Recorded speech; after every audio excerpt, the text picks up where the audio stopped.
doutor Eduardo Matos, que é promotor de justiça, da área, inclusive, do controle externo da atividade policial dentro do Ministério Público de Sergipe. Os dois casos. O senhor, inclusive, recebeu hoje familiares em seu gabinete do Clautenes. Clautenes, o designer de 37 anos de idade, que foi morto durante uma abordagem policial na última segunda-feira à noite aqui em Aracaju. O que é que o senhor poderia falar sobre o assunto? Boa noite. Boa noite. Boa noite. Primeiramente, dizer que hoje pela manhã, o promotor de justiça, o doutor Dejaniro Jonas, foi removido por merecimento e deverá estar assumindo o controle externo amanhã ou segunda-feira. Né? Você voltar ao controle externo, né? Ele já foi, volta e eu estou como substituto, estou no meio ambiente. Mas, no caso de substituto, nós temos que tomar as medidas necessárias.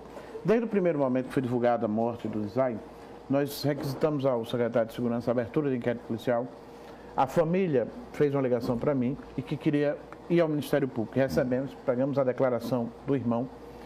E são fatos, dois fatos, no meu entender, lamentáveis que ocorreram essa semana. Né? Então, qual é a pergunta que a sociedade faz? Por que atirar? Por que não abordar? Qual a razão da abordagem? Qual o risco que tinha ali? E por que os tiros foram dados sem nenhuma abordagem? Essas são as perguntas que a sociedade faz e que a família deseja ser respondida. Né? Um homem que estava desarmado, que não tem antecedentes, que vinha num carro de aplicativo, não era nem o carro dele, né? E por sorte não tiveram outras vítimas no carro. Né?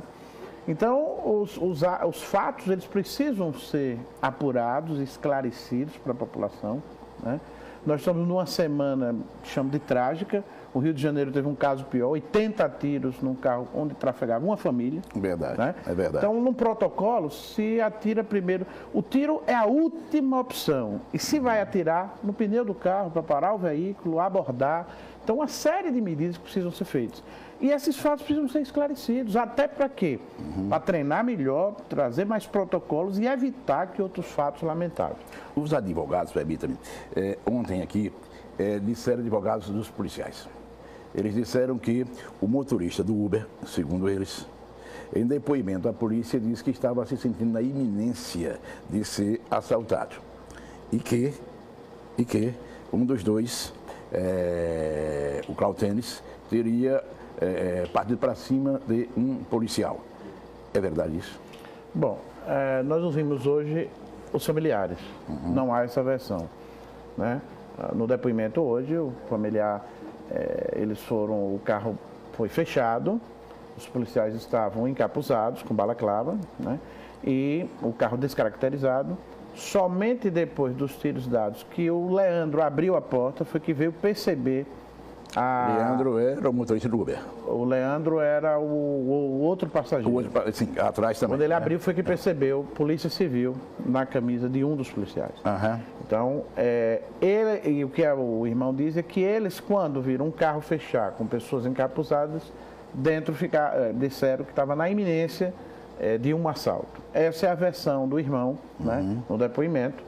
Nós instauramos a notícia de fato na própria promotoria do controle externo e requisitamos documentos para acompanhar, e acredito que o doutor Dejaniro, porque ele já me disse hoje, irá acompanhar o inquérito policial, tomar depoimentos e dar andamento a toda essa apuração. Perfeito. Agora, e o caso envolvendo o policial militar? 3 policiais militares foram chamados pela guarda lá do USE, o Hospital de Urgência, porque lá um paciente estava impaciente com razão, porque muitas horas esperando pelo atendimento, mas então os 3 policiais, nós mostramos inclusive as imagens. Um dos policiais bateu no paciente, esmurrou, bateu, gritou com o paciente. Qual é a posição do Ministério Público? Nós requisitamos hoje pela manhã já o comandante, a instalação do inquérito policial militar. São cenas, no meu entender, lamentáveis, dentro de um espaço público que é o hospital de urgência, onde outros pacientes estavam ali. Na minha opinião, deputado Gilmar Carvalho, um policial ele tem que ser treinado para suportar o embriagado, o drogado, aquele que está exaltado. O cidadão está lá com dor há 5 horas sem ser atendido, então o estado de ânimo dele está diferente. O treinamento tem que ser.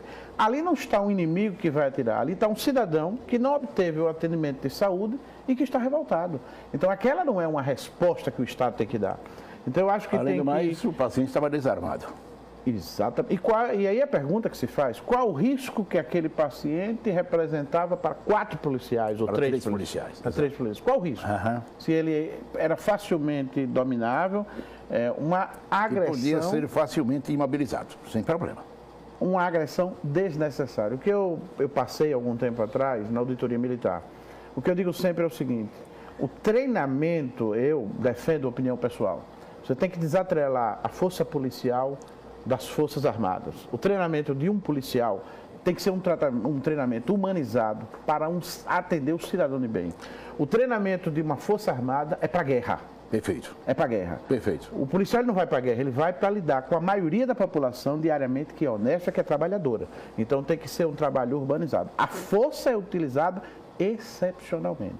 E esses 2 episódios denotam o seguinte: é preciso capacitar mais, investir mais, reciclar mais para você ter um policial humanizado. Esse é o caminho que todas as forças policiais do mundo utilizam e nós temos que insistir nisso, porque o cidadão de bem que financia toda essa estrutura é honesto, trabalha, uma minoria descumpre a lei. Perfeitamente. Que não é o caso do paciente. Exatamente. Todos os 2 casos estão sendo apurados e serão acompanhados pelo Ministério Público. Perfeito, doutor Eduardo, muito obrigado, viu? Dá um abraço, doutor Edjaniro, também. Muito obrigado, um abraço para o senhor. Olha, não adianta. Eu recebi algumas mensagens, foram poucas, né? De pessoas revoltadas com o meu posicionamento em relação... O Cláudio aqui, por favor. Com relação à nossa posição sobre esse episódio que envolveu o policial militar. Quando a gente está errado, a gente pede desculpas. A gente abre o coração. A gente diz, olha, tem família. Vamos ver, não é apadrinhar, mas pelo menos que a punição não seja assim tão dura, como eu disse ontem aqui. A gente conversa. Mas pressão, como fizeram ou tentaram fazer comigo ontem. Ninguém nesse mundo vai me colocar contra a Polícia Civil, que eu, graças a Deus, tive a oportunidade de ajudar e ajudei a ter o maior salário de sua história. Ninguém nesse mundo vai me colocar contra a Polícia Militar. Não há nesse estado ninguém que tenha feito tanto pela Polícia Militar quanto o Gilmar Carvalho. Não me arrependo. E sempre que puder e houver necessidade, eu farei. Porque ninguém nesse mundo vai me colocar contra a Polícia Militar de Sergipe, formada por pessoas de bem, tanto quanto a Polícia Civil.